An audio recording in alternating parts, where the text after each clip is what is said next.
மாணவர்களின் சிந்தனைகளை வடிவமைக்க SNS இன்ஸ்டிடியூஷன்ஸ் கோவை. பஸ்ல வந்துட்டு இருக்கேன்.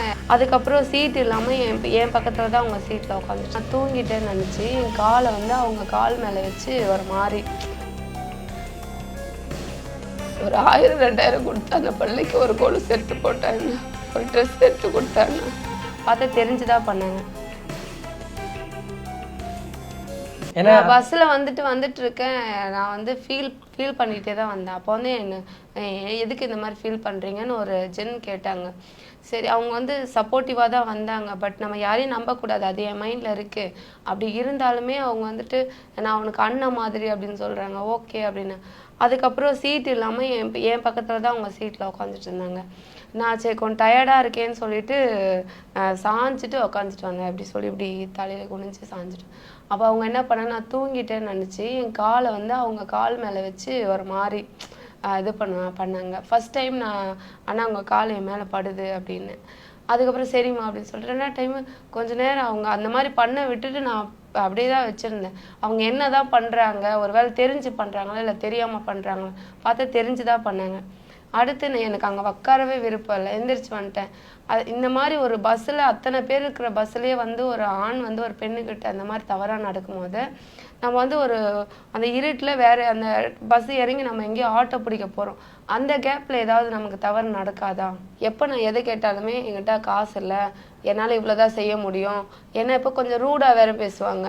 அப்போ நான் பொறுத்துட்டு போயிடுவேன். சரி பரவாயில்ல, இல்லை போல், அதனால தானே அப்படி சொல்கிறாருன்னு. எதுவுமே எங்கள் வீட்டில் பார்த்தீங்கன்னா எதுவுமே இருக்காது. எனக்கு ட்ரெஸ்ஸும் அதிகமாக எடுத்துக்க மாட்டேன். உண்மையை சொல்லணும், பாப்பாக்கும் எதுவுமே எடுத்துக்க மாட்டேன். ரொம்ப அட்ஜஸ்ட் பண்ணி தான் போனேன். இல்லைங்க, இது புரியுது எனக்கு. உங்களோட ஆதங்கம் எல்லாமே நியாயமானதுதான். ஹஸ்பண்ட் எல்லாமே செய்யறாங்க. இல்ல, அவரோட எண்ணத்துல ஒரு விஷயம் இருக்கும் இல்லையா, இது எல்லாமே அவரு சும்மா வெறுமனே கொடுக்கறது இல்ல, தானம் கிடையாது இல்லையா, அதெல்லாம் ஒரு இன்வெஸ்ட்மெண்ட். நம்ம இப்படி ஒரு நிகழ்ச்சி நடத்தினா அடுத்த கட்டத்துக்கு நம்ம போவோம். அதெல்லாம் ஓகே இருக்கு. நான் இருக்கும்போது எப்படி சொல்ல, இல்லாத போது நான் கேட்கல, இருக்கிறப்பதான் கேட்குறேன். ஒரு செலிபிரிட்டி வராங்க, அவங்களுக்கு ரூம் 5000-6000 நீ போட்டு ரூம் கொடுத்து அவங்களுக்கு அவார்ட் ஃப்ரீ பண்ணி எல்லாமே பண்ணி நீ பண்ற. அவங்களுக்கு மட்டுமே ஒரு 10,000 கிட்ட உன்னால செலவு பண்ண முடியுது. ஒரு 1000-2000 கொடுத்து அந்த பள்ளிக்கு ஒரு கொலுசு எடுத்து போட்டான்னு, ஒரு ட்ரெஸ் எடுத்து கொடுத்தான்னு.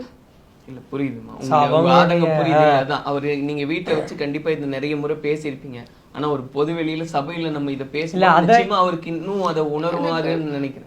இன்னைக்கு நான் வந்துட்டேன், எனக்கு நீ வேணாம் அப்படின்னு சொல்றப்ப அவங்க என்ன சொல்றாங்க, உனக்கு இப்ப நான் நீ சொல்றதெல்லாம் என்னால ஏத்துக்க முடியுது, உன் ஃபீலிங்ஸ் என்னால புரிஞ்சுக்க முடியுது. இன்னைக்கு என்ன கேட்டாலும் அந்த மாதிரி சப்போர்ட்டிவா நினைச்சு நம்ம போயிட்டோம். பட் அவங்க ஃபீலிங்ஸ் இதுதான் அப்படிங்கும்போது அப்ப நம்ம அதுக்கு நம்ம கோஆபரேட் பண்ணி தான் ஆகணும். ஏன்னா அதுவும் ஒரு லைஃப். வர வச்சது இவங்க தான், ஃபீலிங்ஸ் வர வச்சது இவங்க தான். நானும் எல்லாத்தையுமே ஆமா நம்ம ஹஸ்பண்ட் இவ்வளவு பண்றாங்க, சரி நீ நல்ல விஷயத்த பண்ண பரவாயில்ல. ஒரு இருக்கிறவங்களுக்கு நீ ரூம் போட்டு கொடுக்குறது என்னால ஏத்துக்க முடியாது. இல்லாதவங்களுக்கு நீ யாரோ ஒருத்தவங்க கால் பண்ணி, அண்ணா இந்த மாதிரி நான் அந்த இடத்துல இருக்கிறேன், எனக்கு சாப்பிட கொஞ்சம் கஷ்டமா இருக்கு, ஒரு அமௌண்ட் இருந்தா போடுங்கன்னா நீ என்கிட்ட கேட்பாரு. இந்த மாதிரி கேட்குறாங்க, நான் போட்டு உடனே போட்டு கொடுப்பேன். அந்த மாதிரி ஆளுக்கள் நம்ம செய்யலாம், நானே உனக்கு சொல்லுவேன். எனக்கே இல்லைனாலும் அவங்களுக்கு நான் செய்ய சொல்லுவேன். ஆனா அவங்கெல்லாம் செலிபிரிட்டி, அவங்க கிட்ட எல்லாமே இருக்கு. அப்படி என்ன நீ அவங்களுக்கு சொகுசு பண்ணி தான் நீ பண்ணணும். அப்ப நாங்களாம் எங்க போயிட்டோம்?